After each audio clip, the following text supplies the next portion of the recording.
அப்படித்தானே?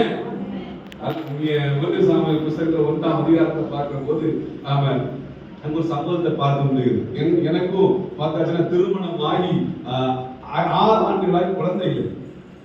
அப்போ ஊழியத்துக்கு போகும்போது நானும் எங்க மனைவி போகும்போது ஆண்டவரை அறியாத ஒரு மனிதர், அரசு போக்குவரத்துல வேலை பார்க்கிறவர். அவர் நான் அது வரைக்கும் பார்த்துட்டு கிடையாது. ஆனால் ஒரு விசுவாசி சந்திக்கும் போகும்போது அவர் அங்க இருந்து கேட்டவர்களுக்கு எத்தனை குழந்தை பிள்ளைகள் சொல்லும் போது ரொம்ப அவர் பேசுறதால ஃபர்ஸ்ட் உங்களுக்கு சொல்லுங்க, உங்களுக்கு ஆசீர்வாதத்தை கொடுப்பாங்க. ரொம்ப வேதனையா இருந்தது, ரொம்ப கஷ்டமா இருந்தது. சிலர் சில சூழ்நிலையில பேசுகிற வார்த்தை நம்மளை காயப்படுத்தலாம், கண்ணீர் சிந்த வைக்கலாம். கவலைப்படாதீங்க. ஏன் இன்னைக்கு குடும்பங்கள் கூட நம்மகிட்ட பணம் இருந்தா வசதி இருந்தாலும் தேடி வரும். ஹல்லேலூயா. ஆனா அது போலத்தான் அவனுக்கு ரொம்ப வேதனையா இருந்தது. ஆண்டவர்கிட்ட நாங்க அழுதோம், ஜெபம் பண்ணோம், உபவாசம் இருந்தோம். ஆனால் ஆண்டவர் ஏற்ற அப்போ ஒரு பொருத்தனை பண்ணோம். ஆண்டவரே, நீர் எனக்கு ஒரு குழந்தையை கொடுக்கலாம். அவன் சொல்றது அண்ணாவை போல நமக்கு சாமியே ஆண்டவர் ஏற்ற நாள். ஹல்லேலூயா. அந்த பெரியநாள் அவன் மலடி மலடி இருக்கிற வார்த்தை அவர் காதுல விழுப்புவது அவளுக்கு ரொம்ப வேதனையா இருக்கு. புருஷன் அன்பாதான் இருக்கு. அப்படி நிறைய இடங்கள் அப்படிதான். புருஷன் நல்லா இருந்தா மாமியார் இருக்க மாட்டாங்க. ஹல்லேலூயா. ஆமா, இன்னைக்கு நல்ல ஆவியில் நிறைவாங்க, ஆனா மருமக மாமியார் இருக்க மாட்டாங்க. என்னுடைய பிள்ளைகளே, இந்த வேதத்தை எடுத்துக்கொண்டு மாய்மாலம் பண்ணா ஐயோ. ஹல்லேலூயா.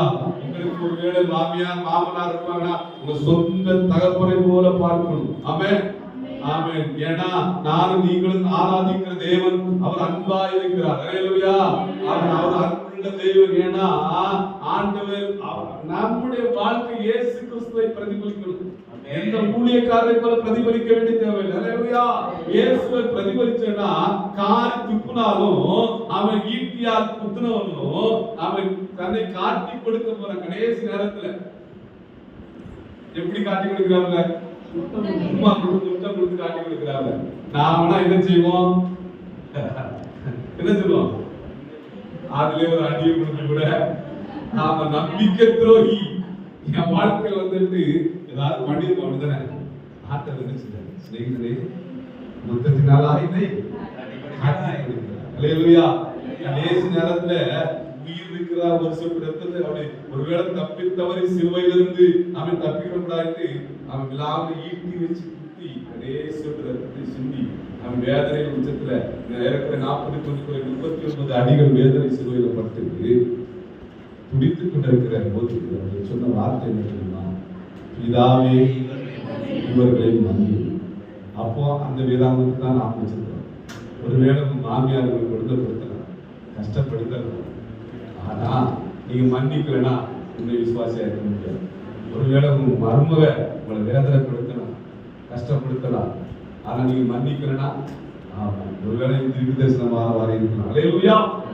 எது எப்படியோ தேவனுடைய பிள்ளைகளே, வேதத்தை நாம் வாசிக்கிறவர்களாய் மாத்திரமல்ல, வேதத்தின்படி நடக்க வேண்டும் என்று கொண்டீர். அதை பார்க்கிற போது 13ஆம் அதிகாரத்தில் பார்க்கிற போது அன்பு சகலத்தையும் தாங்கும், அன்பு சகலத்தையும் சகிக்கும், அன்பு இருமாப்பா இராது, தன்னை புகழாது. இன்னைக்கு நிறைய மருமக மாமியார் நான் செத்தாலும் அவன் நிறைய பேர் அப்படிப்பட்ட விசுவாசி அல்ல, அது அவிசுவாசி. ஹல்லேலூயா.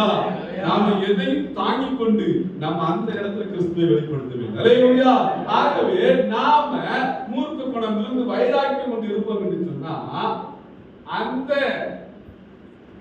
அப்படிப்பட்டவர்களாக இருப்போம் என்று சொன்னா நாம் உண்மையான கிறிஸ்தவர்கள் அல்ல. நாம இன்னும் கட்டப்பட்டுதான் இருக்கோம். ஹல்லேலூயா. உங்களை குறித்து சாட்சி கொடுக்கணும். என்னுடைய மாமியாரா என் தாயை போல பார்க்கிறான், மாமனாரா தகப்பனை போல பார்க்கிறான். அவன் என்னுடைய மருமக இல்லைங்க என் மகன் சொல்ற அளவுக்கு தன்னுடைய வாழ்க்கையை மாற்றிக்கொள்வது. ஹல்லேலூயா. இதுதான் சத்தியம், இதுதான் வேதம் நமக்கு கற்பிக்கிறது. ஆகவே தேவனுடைய பிள்ளைகளே, அவன் இங்கு பார்க்க முடிகிறது கட்டு அவிழ்க்கப்பட்டது. ஆமா, நம்ம 1 சாமுவேல் புத்தகத்துல வாசிப்போம். அதுல சொல்லப்பட்டிருக்கு, வீடுகளில் வாசிக்க டைம்ல சொல்றேன். அப்போ அந்த வேதனை நிஜம். குழந்தைகளா ரொம்ப கஷ்டம் தான். அந்த கதவார சொல்றாங்க, மலடி மலடி என்று சொல்லி ஒதுக்கி வைத்த சூழ்நிலையில கடைசியா ஆண்டோட சன்னிதான ஆலயத்துக்கு வந்தாங்க. அங்கதான் வேதனை பார்த்தா ஆலயத்துல வந்து கண்ணீரால் கொட்டுறாங்க, அவளை அடைப்பு கந்தியால பேசுறாங்க. ஆண்டவரே சொல்லி அங்க இருந்த பாஸ்டர் பார்த்தா இன்னும் கொண்டு போய் கொடுக்கிறாரு. அவர் ஏழு சொல்றாரு, குடித்து விரித்து வந்திருக்கிறார் அப்படின்னு. ஏன்னா எப்பவும் போல ஜெபம் போல. அதுதான் ஆண்டவர் ஒரு மனுஷனை தொட்டா, ஆண்டவர் ஒரு மனுஷனுடைய உள்ளத்தை உடைக்கும் போது யாரையும் பார்ப்பதில்லைங்க. அவன் அப்படியே வாரத்தை இறக்கி வைக்கிறான். அவன் ஆண்டவரே ஆண்டவரே இந்த மலடி மலடி என்று சொல்றாங்க என்று கண்ணீராய் வடிக்கிறா. அப்பொழுது நான் கண்ணீர் வடித்த போது அவர் சொல்ற, ஆண்டவரே நீங்க மாத்திரம் எனக்கு கருணை செய்து இரக்கம் செய்து ஒரு குழந்தைய ஆண் குழந்தைய கொடுத்தீங்கன்னா. ஆகவே நிறைய பேர் பொருத்தனை பண்ணுவாங்க. பொருத்தனை கிடைச்ச ஒரு கடை அந்த பெற்றுக்கொண்ட போது டாட்டா பண்ணுவாங்க. அல்லேலூயா. அப்படி இருக்க கூடாது. பாருங்க, ஆண்களுடைய சமூகத்தில் வடித்த கண்ணீர், அந்த புலம்பல் நாம வீணாய் போனது. ஆண்டவர் அழகான சாமி. அல்லேலூயா. அவன் அந்நாளுக்கு மாத்திரம் செய்கிற ஆண்டவர் அல்ல. இன்றைக்கு தேவனுடைய பிள்ளைகளே, ஒருவேளை நீங்கள் ஏதோ ஒரு காரியத்திற்காக உங்களுடைய பிள்ளையோட படிப்பா இருக்கலாம், வேலையா இருக்கலாம், தேவ சமூகத்தில் நீங்கள் வடிக்கிற கண்ணீர் ஒரு நாளும் வீணாய் போகாது. அல்லேலூயா. அற்புதத்தை கொண்டே வரும். அல்லேலூயா. ஆகவே நம்முடைய வாழ்க்கையில கட்டுகள் இருக்கக்கூடாது. கட்டுகள் இருக்குன்னா அன்னைக்கு நம்ம உடைக்கணும். அல்லேலூயா. ஏன்னா ஆண்டவர் உள்ளத்தை பார்க்கிறாருங்க, உடைந்த உள்ளத்தை பார்க்கிறார். ஆமென். ஏன்னா ஆமென் சொல்றேன், அவர் மனுஷனோ முகத்தை பார்க்கிறார். ஆண்டவர் என்ன செய்கிறாரு?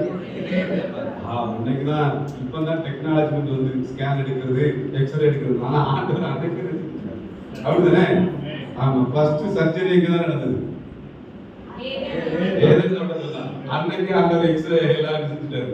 ஆமா, எடுத்து அப்படின்னு சொல்றாரு. ஆகையால தேவனுடைய பிள்ளைகளே, நம்முடைய வாழ்க்கையில ஆண்டவர் என்னை பார்க்கிறார், என்னை கவனிக்கிறார் என்று சொல்கிற ஒரு எண்ணம் இருக்கணும். அருமையான போதர்கள் அழகா போட்டுருக்கிறார், நில் கவனி செல் என்று சொல்லியிருக்கிறார். அதை ஆண்டவர் நம்மை கவனிக்கிறார் என்கிற ஒரு எண்ணம் நமக்கு இருந்து கொண்டே இருக்கணும். அல்லேலூயா. நான் தேவனுடைய மகன், நான் தேவனுடைய மகள் என்கிற அப்படிப்பட்ட எண்ணம் நமக்கு இருக்கு. அல்லேலூயா. ஆகவே இயேசு ஒரு அவன் கழுதை மேல ஏறுகிறதுனால அங்கு கட்ட ரொம்ப நாளா கட்டப்படுற கழுதை கட்ட அவிழ்க்கப்படுகிறது. அல்லேலூயா. அவன் ஒருவேளை நீங்கள் இயேசுவை நெருங்கும் போது உங்களுக்கு இருக்கிறதான பாவ கட்டுகள் அறுக்கப்படும், சாபங்கள் அறுக்கப்படும். தேவனுடைய பிள்ளைகளே, வியாதிகள் பல விதத்துல வரும். கடந்த வாரத்துல அவன் செய்தி என்னன்னா, அவன் 18 ஆண்டுகளாக அவன் நிபுணமுடையாத வியாதி கூறி. ஆனா பாருங்க, அந்த இடத்துல அவன் சுதந்திரம், அவன் அந்த வியாதி யார் வச்சிருந்தா சாத்தான் கொண்டு வந்த வியாதி. இல்லையா? வியாதி எல்லாம் பலவிதம் உண்டு. பிசாசு வியாதி கொண்டு வருவான். அவன் சுத்தம் இல்லாமல் வரும். அவன் தேவ நாம மகிமைக்காக இருந்துக்கணும். சிலர் அனுமதிப்பார். அல்லேலூயா. சாபத்தினாலே வரும், முன்னோருடைய சாபம் அதனாலே வரும். ஆகையினால இந்த இப்படிப்பட்ட காரியத்திற்கு சில பிசாசு சாதாரண இருக்க முடியாது. உபவாசத்தினால 5000 மலையாளம் சொன்னாங்க, 4000 அதை இப்படிப்பட்ட காரியத்துக்கு என்ன செய்யுங்க, நாம ஜெபிக்கணும். ஏன்னா பிசாசை எதிர்த்து நிற்க வேண்டும் என்று சொன்னால் நாம் சில வகை பிசாசு உபவாசம் தான் இருந்துச்சு. ஓ அல்லேலூயா. நம்ம இல்லத்துல எப்பொழுதும் ஜெபதனி கேட்க வேண்டும், ஆராதனை கேட்க வேண்டும். மாசம் ஆனா ஒவ்வொரு விசுவாசி வீட்டுல என்ன செய்யணும், வீட்டு விட்ட வைக்கணும். அதெல்லாம் நல்ல சந்தோஷம். அப்படிப்பட்ட காரியம் நடக்கணும். தேவனுடைய பிள்ளைகளே, அது அவிழ்க்கப்பட்ட கழுதை இயேசுவிடம் கொண்டு வரப்பட்டது. அல்லேலூயா. நாமும் தேவனுடைய பிள்ளைகளே ஃபர்ஸ்ட் யாருக்கு முக்கியத்துவம் கொடுக்க வேண்டும் என்று சொன்னார் ஆண்டவர். அல்லேலூயா. ஆமென் சொல்றேன். ஏன்னா வேதாகமத்தில் வாசிக்கிற போது, மார்க் அதிலே 11:9-10 வாசிக்கிற போது, கழுதையின் மீது ஏன் அவன் இயேசு வந்தார் என்று சொல்லி பார்க்கிற போது, ஆமென், தன்னுடைய பாவத்தை அவன் ஜெயிக்க வந்த இயேசு அவன் யூத ராஜா என்பதை மக்களுக்கு அறிவிக்கப்படுகிறார். அல்லேலூயா. எல்லாரும் குதிரையை தான் தெரிந்து கொள்வாங்க. அதுக்கு வாசிக்கலாமா? 1 ராஜாக்கள் புத்தகம் 8:33 வாசிக்கலாம். விரைவாக வாசிங்க. 1 ராஜாக்கள் 1:33 வாசிங்க.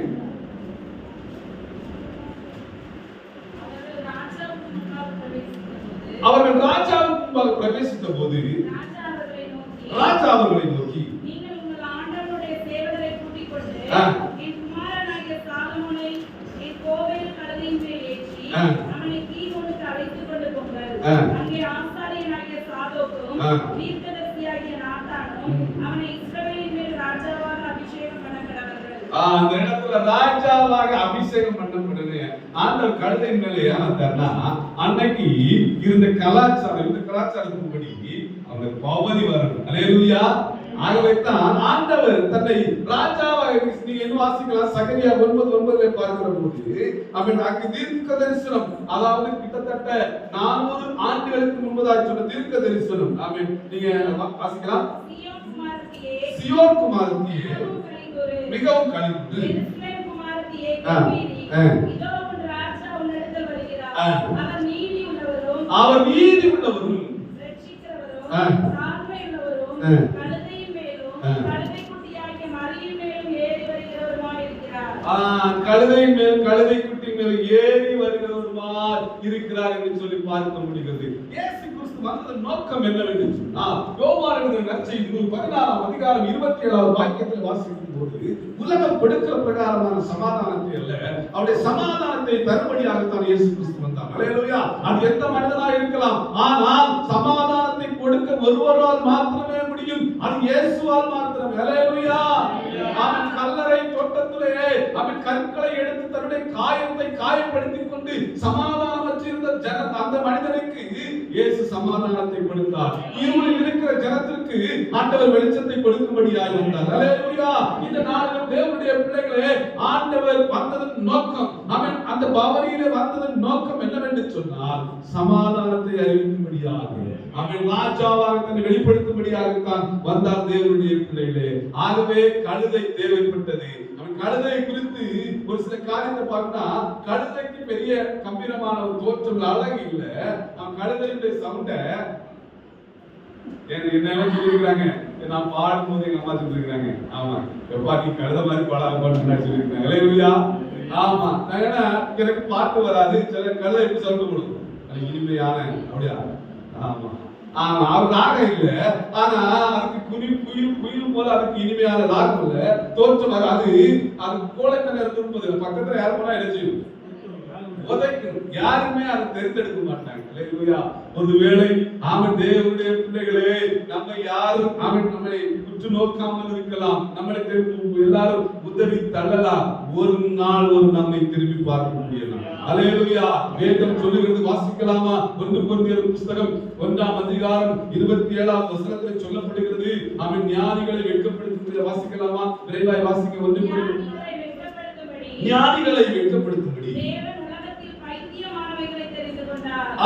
உலகத்தில் பைத்தியமானவர்களை தெரிந்து கொண்டார் என்று சொல்லப்பட்டிருக்கிறது. அல்லேலூயா. ஆமென். ஆண்டவர் நினைச்சா அவன் பெரிய படித்தவனாக இருக்கணும்னு இல்ல. ஏன்னா தன்னுடைய சீசர் ஒரு பேதுரு மீன் பிடித்துக் கொண்டு கல்வி அறிவில்லாத அவரைத்தான் திருச்சபையை ஸ்தாபிப்பதற்கே பயன்படுத்தினாராம். கற்பராகிய மேல கட்டுவேன். அவன் அதுல படித்தவங்க நிறைய லூக்கா இவங்கெல்லாம் இருந்தாங்க, டாக்டர்ஸ் பட்டெல்லாம் இருந்தாங்க. ஆனா இங்க சொல்றாரு, சபையே அவன் பேருக்கு சொல்றாரு, நீதான் கட்டுவேன். அல்லேலூயா. அவன் பேதுருடைய பிரசங்கத்தை தான் இருந்தாங்க. 1000 அவன் 3000 அப்படி அவங்க ரட்சிக்கப்பட்டாங்க தேவனுடைய பிள்ளைகளே. ஒருவேளை நீங்க நினைக்கலாம், எனக்கு அழகு இல்லை, எனக்கு படிப்பு இல்லை, எனக்கு தாளம் இல்லை, எனக்கு திறமை இல்லை, எனக்கு பணம் இல்லை என்று சொல்லி எந்த சூழ்நிலையில் இருந்தாலும் ஆண்டவர் நம்மை தேடி வருகிற தேவன். அல்லேலூயா. ஆண்டவர் ஒரு இல்லத்தை வருவார் என்று சொன்னால், ஆண்டவர் அவன் எங்கு வாசம் பண்ணுவார் என்று ஒருவருடைய மனதுக்குள்ள வந்தாச்சுன்னா அங்க ஆசீர்வாதம். அல்லேலூயா. பாருங்க, நீங்க வாசிக்கிற போது, புதிய ஏற்பாடு புத்தகத்துல வாசிக்கிற போது, அவன் சகேவி என்னப்பட்ட ஒரு மனுஷன், அவனுடைய வாழ்க்கையில் திரளான ஐஸ்வர்யம் இருந்தது. ஆனா அவனுக்கு ஒரு ஆசை வந்தது, என்னன்னா இயேசுவை பார்க்க வேண்டும். அல்லேலூயா. அதற்கு தடை, அவன் ஒரு குள்ளனாய் இருந்தான், ஜனக்கூட்டங்களுக்கு இருக்கிறாங்க, ஆனா எட்டி பார்த்தா முடியல. இன்னைக்கு நிறைய பேர் அப்படித்தான், சூழ்நிலைக்காக ஆண்டவர் தேடுவாங்க, வியாதி வரும், வியாதிக்காக ஆலயத்துக்கு வந்து போவாங்க, அதுக்காண்டி ஆலயத்துக்கு வராங்க. நம்ம ஆண்டவரை தேடுகிறது நித்திய ராஜ்யத்திற்காக, நன்மையின் வாழ்வுக்காக. அல்லேலூயா.